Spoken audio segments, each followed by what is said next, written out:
Hey, what are you doing? Huh? You shouldn't leave your young child alone every day. I reported it. You're the worst.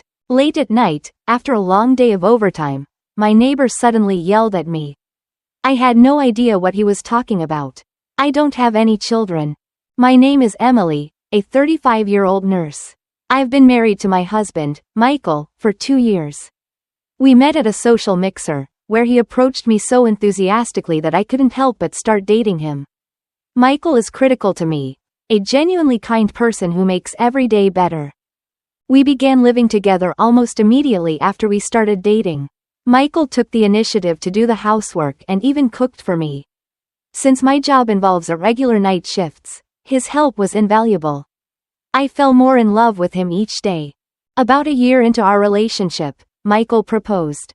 I might cause you a lot of trouble, but I want to be with you forever. Please marry me, he said. Of course, I want to be with you forever, too, I replied, overjoyed. And so, we got married. Our life together didn't change much since we were already living together, but being newlyweds added an exciting spark to every day. Wow, it's nice. Just having a ring on your left finger makes you feel so happy, I told a junior at work. Thank you, but I'm happy, so maybe that's why I have that aura, I said with a smile. Wow, I need to get that aura, she exclaimed, making a funny gesture as if she was performing a ritual, scooping the air with both hands. Her movement was so hilarious that I almost spit out my coffee. Despite the busy work environment, my workplace is peaceful and filled with good people, making it a joy to work there. And when I go home, I have a kind husband waiting for me, making me even happier. I'm home, I called out as I walked through the door. Welcome back. Overtime again today? Michael asked. Yeah, it got hectic right before I left, I replied. I see. Thanks for your hard work. Dinner is ready, so warm it up and eat. Wow, thank you. Today's chicken curry, yeah? I'll go wash my hands right away. Michael takes care of the housework when I'm busy, and coming home to a delicious meal after a long day always lifts my spirits. I felt thrilled, and time flew by. 2 years had passed since we married, and we were still happy. One day, a new couple moved into the apartment next door. They seemed to be a young couple, 7 or 8 years younger than Michael and me. They came to greet us when they moved in and seemed very nice.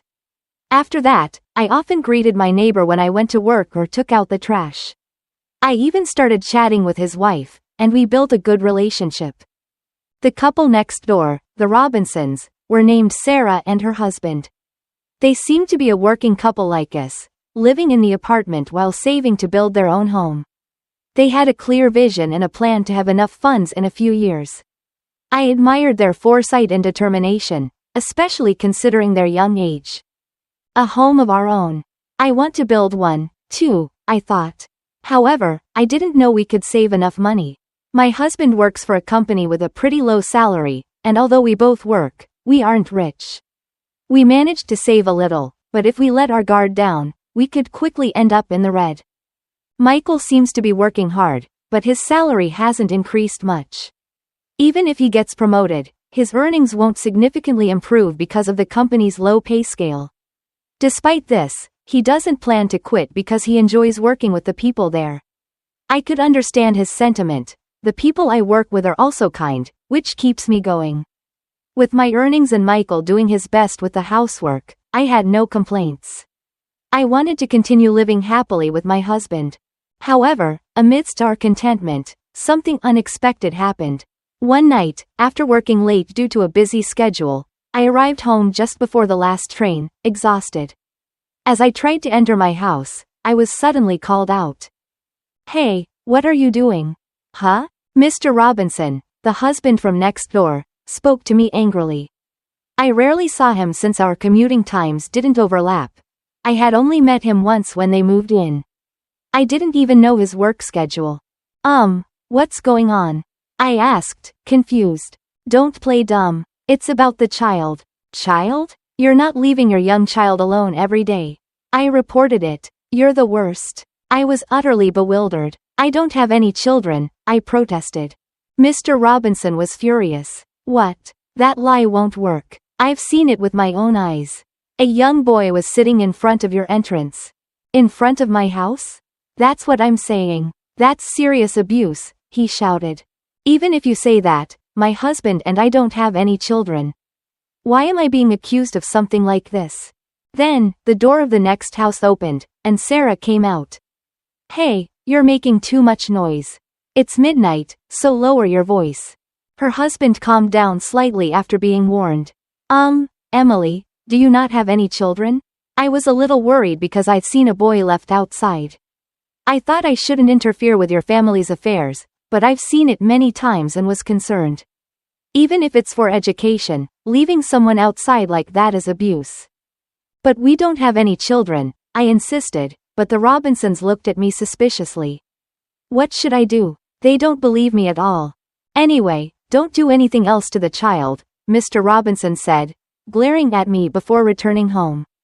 What on earth is going on? When I got inside, my husband was just taking a shower. I could hear the sound of water running.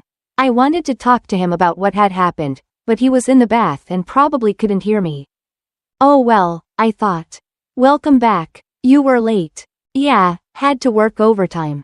I see. Thanks for your hard work, Michael said, drying his hair with a towel. I decided to ask him about what had happened earlier.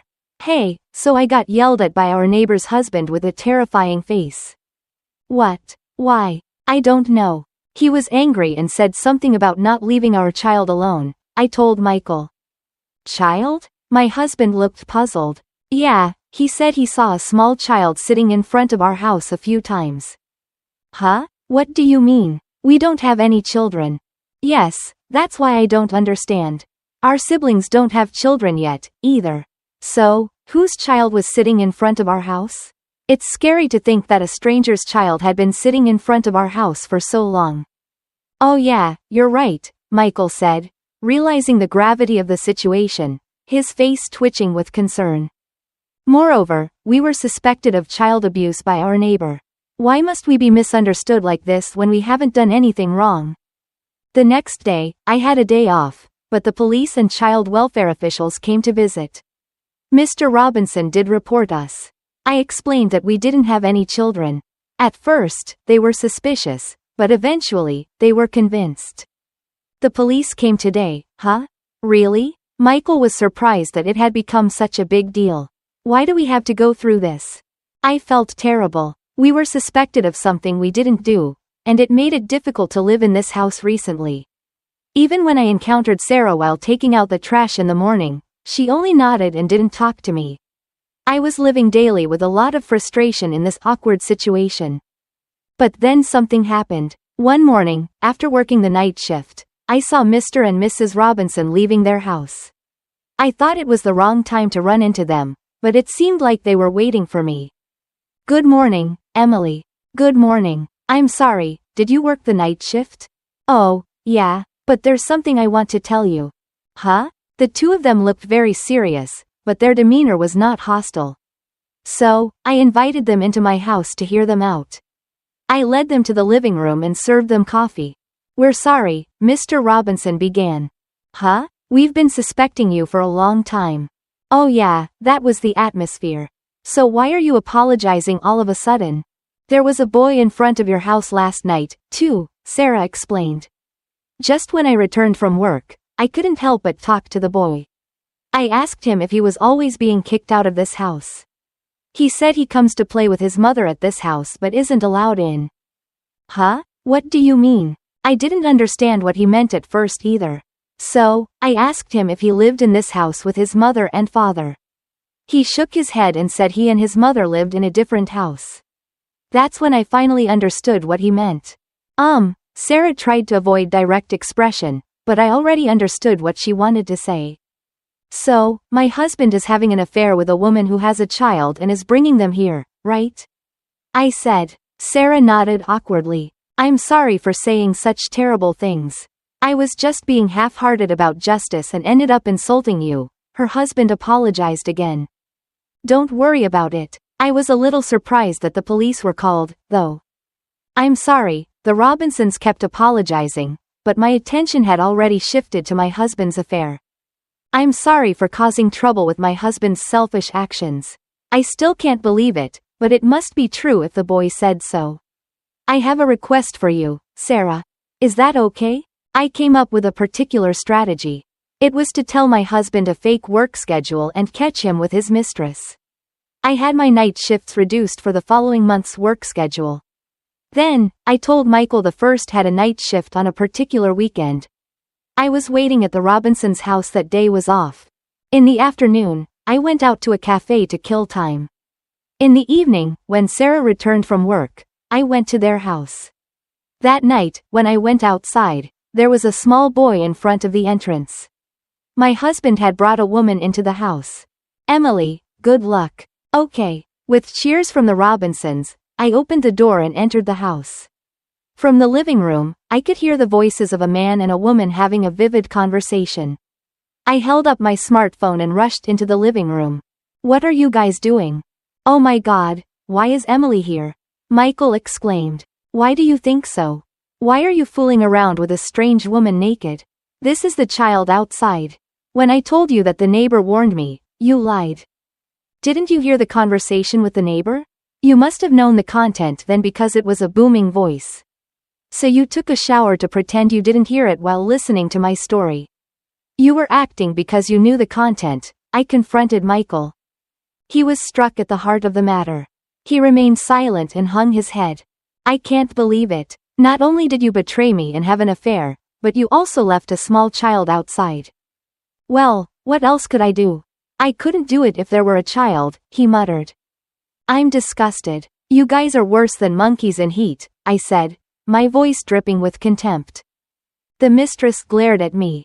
Shut up. It's the one who's being cheated on that's at fault. By the way, that child is Michael's child, huh? I got pregnant after you decided to get married. I wasn't interested in getting married yet, and I was okay with it because I was getting child support. Child support? Oh, didn't you know? Michael acknowledges that child, so he pays child support to me properly, she added smugly. At that moment, everything made sense to me. You didn't have a low salary. You had less money left over because you were paying child support. My husband looked awkward. You're the worst. I worked so hard for our married life. I'm sorry, but I care about our married life too, he stammered. What? How much more are you going to make fun of me? We're getting a divorce. Wait a minute. I don't want to get divorced. Enough already. But you're not home often because of your night shifts, so you're responsible, too. Don't blame me. You brought the woman home conveniently. And can you say that in front of your mother? The doorbell rang, and I let the visitors into the house. It was my parents-in-law. I had called them when I found out about my husband's infidelity. Michael, what are you doing? Mom and Dad, why are you here? We received a call. You're doing something that betrays Emily. You're a disgrace. Michael was frightened by his parents' angry voices. The mistress was also trembling. Emily, I'm sorry for my stupid son. I'll make sure he gets a divorce and pays you compensation. I'm sorry, said my mother-in-law. Wait a minute, Mom and Dad, what are you doing? Shut up. You're going home with us to your parents' house right now. Don't embarrass Emily anymore in front of her. As they were forcibly pulling Michael away, the police and child welfare officials arrived. This is the woman. She left a small boy outside several times, said Mr. Robinson, pointing out the mistress to the police. What's going on? Why do the police need me? The mistress cried as she was taken to the police station. Seeing her pale face, I felt a little relieved. With my parents-in-law's help, I could divorce my husband without any problems. I also claimed compensation from my ex-husband and his mistress. It turned out that they had been having an affair since before my ex-husband and I started dating, and we had met many times even after we got married. I was shocked that I had married such a terrible man, but I was glad that I was able to break up with him before I got pregnant. If the father were such a horrible man, the child would have been pitiful. My parents-in-law took in and raised the boy in front of my house. The mistress would never see the child again, and my ex-husband would not return home as my parents-in-law cut ties with him. His actions were discovered at work, and he was demoted with a pay cut. My ex-husband's actions were deemed unacceptable since the president was a family man.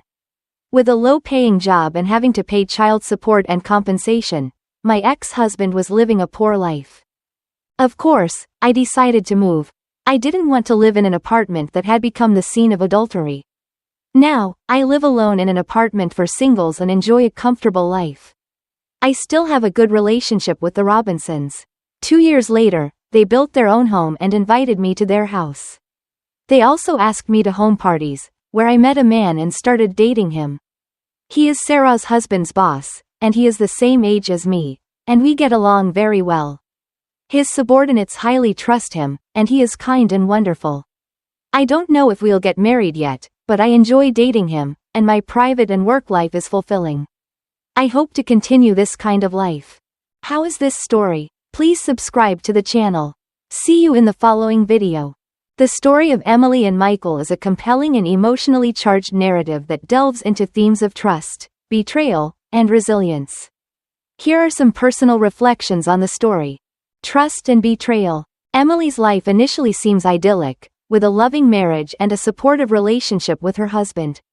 However, the story takes a dark turn when his infidelity shatters the trust she placed in Michael. The revelation that Michael not only had an affair but also fathered a child with another woman is heart-wrenching. This betrayal is compounded by his deceit and the irresponsible act of leaving the child outside, which leads to accusations of child neglect against Emily. The depth of Michael's betrayal is profound, highlighting how a single act of dishonesty can unravel an entire life built on trust. Resilience and strength. Despite the devastating betrayal, Emily demonstrates remarkable resilience. She handles the situation with a commendable level of composure and strategic thinking. Her decision to confront the issue head-on, gather evidence, and involve her in-laws showcases her strength. Emily's ability to navigate such a traumatic experience and become stronger is inspiring. Her move to divorce Michael and start afresh in a new place reflects her determination to reclaim her life and happiness. Justice and accountability. The story also touches on the themes of justice and accountability. Michael's actions have severe consequences, both personally and professionally. His parents' involvement and stern response to his behavior underline the importance of holding loved ones accountable. Moreover, the role of the neighbors, particularly the Robinsons, in reporting the situation and later supporting Emily emphasizes the importance of community vigilance and support in ensuring justice is served. New beginnings. Emily's journey does not end with the divorce. Instead, it marks a new beginning for her.